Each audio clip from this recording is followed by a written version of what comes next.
The Fever got themselves a victory at home tonight against the Seattle Storm. Now, earlier today, I warned you guys. I was like, look, they're going to win this game. They're going to win this game by blowout.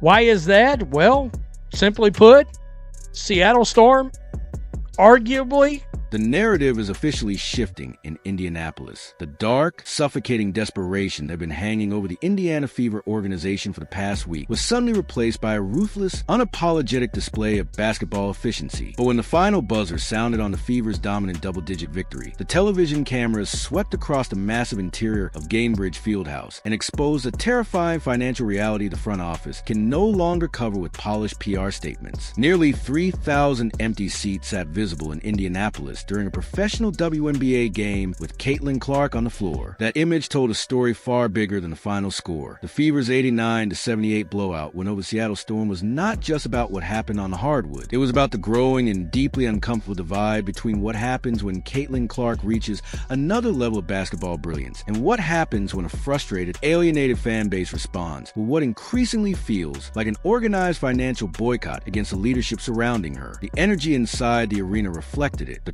conversation around the franchise reflected it. And for the first time all season, the optics became impossible to ignore as for Clark herself. This was exactly the kind of performance fans, analysts, and even the coaching staff had been desperately waiting to see. She did not need to drag herself through another exhausting 37-minute survival mission. She did not have to carry the entire offensive system on fumes in the fourth quarter just to keep the team alive. Instead, she delivered a complete masterclass in efficiency, control, and dominance in only 23 minutes and 42 seconds of playing time. Every possession felt calculated. Every decision felt sharp. This was not chaotic hero ball. This was surgical basketball from a superstar fully in command of the game. Her own offensive system for the Indiana Fever. And it is watch me play make. Watch me roll.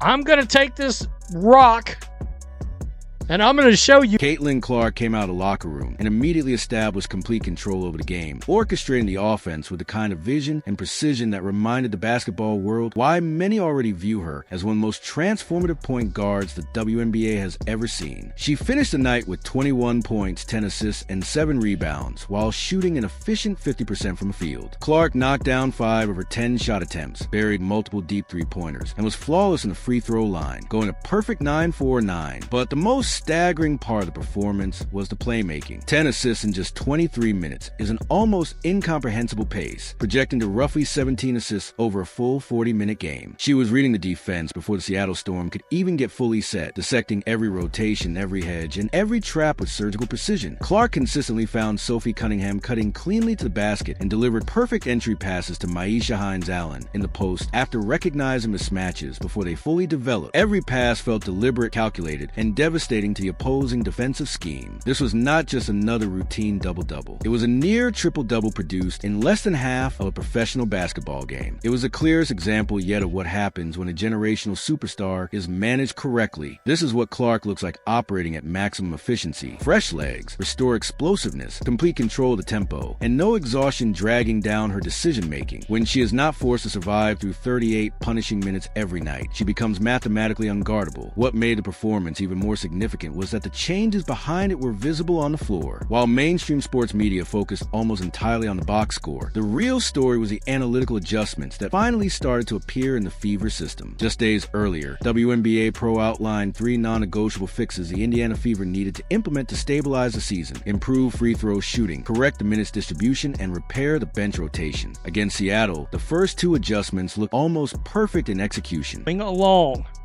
Caitlin Clark finding her 3-ball early. Guys, Caitlin Clark's got her 3-point shot back. And that's probably the best thing that has come out of all of it, is she's knocking this down. Boom. Finally. And she hit some more long threes tonight.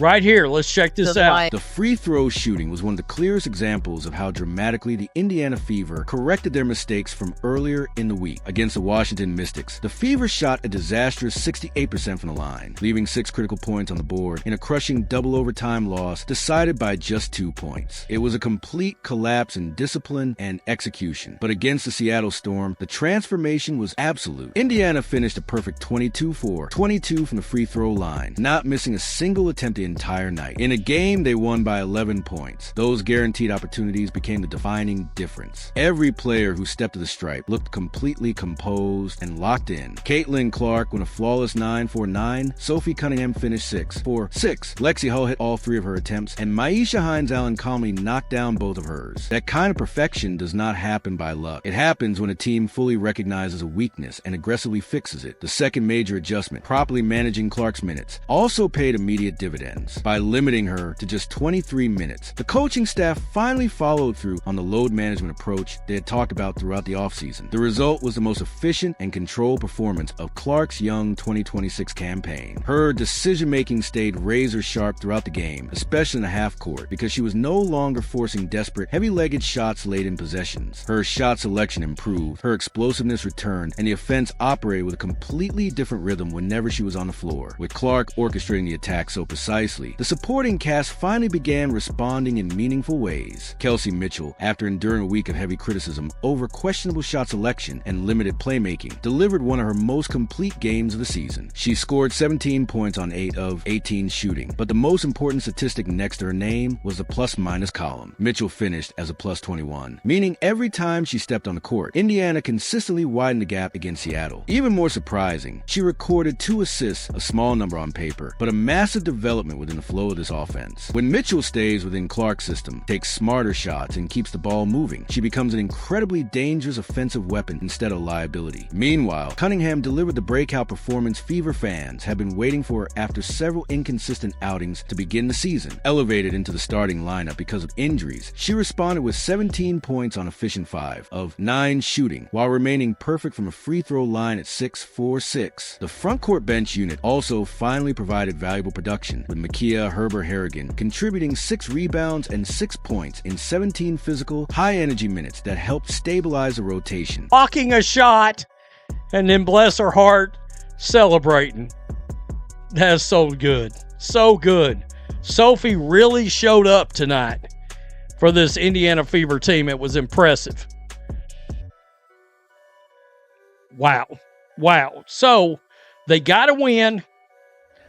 You might be like, Rhodes, you're not over the moon. Despite the convincing victory, major concerns still hang over the Indiana Fever organization, and one strong performance does not erase the deeper structural problems that continue to exist beneath the surface. The most immediate concern is the absence of Aliyah Boston, who did not play and was officially listed as did not dress due to illness or injury. Her status instantly becomes one of the most important storylines surrounding this team, because Boston is the unquestioned anchor of Indiana's front court on both ends of the floor. If this turns out to be a short-term issue, the Fever can survive it.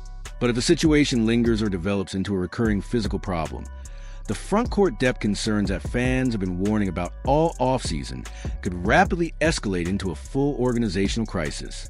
The front office allowed several backup post players to leave during free agency, leaving the roster dangerously thin behind Boston.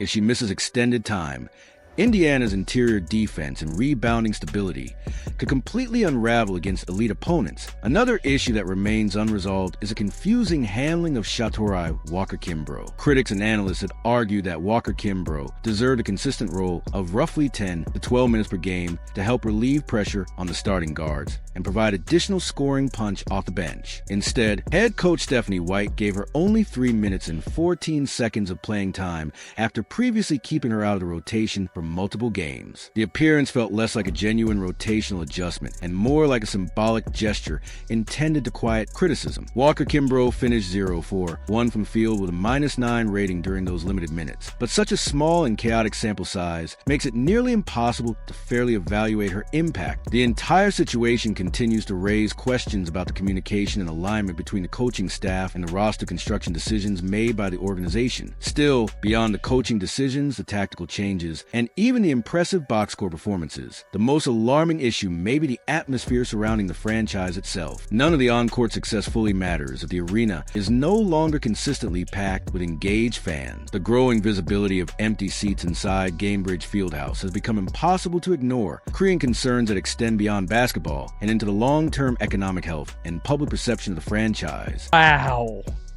Guys, this happened in real time when the game ended, because it was not up. I just checked it 5 minutes ago.